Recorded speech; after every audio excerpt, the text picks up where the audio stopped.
Ayatollah Khamenei কিভাবে ইরানের সর্বোচ্চ নেতা হলেন? ইতিহাসে এমন কিছু নেতা আছেন যাদের নেতৃত্ব শুধু একটি দেশ নয়, একটি আদর্শ বহন করে। আয়াতুল্লাহ আলী খামেনেই এমনই একজন নেতা। কিন্তু প্রশ্ন হল, তিনি কিভাবে ইরানের সর্বোচ্চ নেতা হলেন? চলুন ফিরে যাই ১৯৭৯ সালের ইতিহাসে। ১৯৭৯ সালে ইরানে ঘটে এক ঐতিহাসিক ঘটনা, ইসলামী বিপ্লব। রাজা শাহ মোহাম্মদ রেজা পাহলবির শাসন ভেঙে ফেলে ইসলামের নামে এক নতুন শাসন ব্যবস্থা প্রতিষ্ঠিত হয়। এই বিপ্লবের মহান নেতা ছিলেন আয়াতুল্লাহ রুহুল্লাহ খোমেনি, আর তার ঘনিষ্ঠ অনুসারীদের একজন ছিলেন তরুণ ধর্মীয় নেতা আলী খামেনেই। বিপ্লবের পর খামেনেইকে দেওয়া হয় গুরুত্বপূর্ণ দায়িত্ব। তিনি হন প্রতিরক্ষামন্ত্রী, তারপর ইরানের দ্বিতীয় রাষ্ট্রপতি। তিনি রাষ্ট্রপতির দায়িত্ব পালন করেন ১৯৮১ থেকে ১৯৮৯ সাল পর্যন্ত। এই সময় তিনি দেশের সামরিক, রাজনৈতিক এবং ধর্মীয় প্রতিষ্ঠানগুলোর মধ্যে এক শক্তিশালী অবস্থান তৈরি করেন।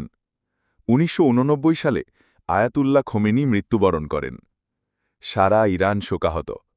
এখন দরকার একজন নতুন, সর্বোচ্চ নেতা, যিনি জাতিকে পথ দেখাবেন। ইরানের বিশেষ পরিষদ মজলিসে খোবরেগান বৈঠকে বসে। অনেকে ছিলেন দ্বিধায়, খামেনেই তখন আয়াতুল্লাহ পদমর্যাদায়ও পৌঁছাননি।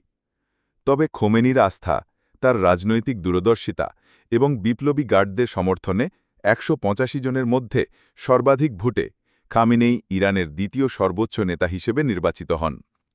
এরপরই তাকে আয়াতুল্লাহ উপাধি দেওয়া হয়।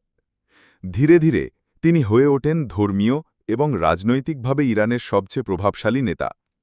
তার নেতৃত্বেই ইরান টিকে থাকে নানা নিষেধাজ্ঞা, যুদ্ধ ও বৈশ্বিক চাপে।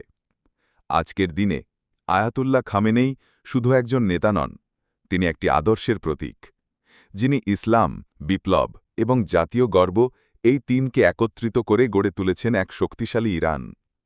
শেষ কথা, নেতৃত্ব আসে কেবল পদবি থেকে না, নেতৃত্ব আসে বিশ্বাস, দূরদৃষ্টি এবং আত্মত্যাগ থেকে। ভিডিওর শেষে লেখাটি থাকবে, সাবস্ক্রাইব মোহাম্মদ ফরহাদ টিভি। সত্য ইতিহাস জানতে আমাদের সঙ্গে থাকুন।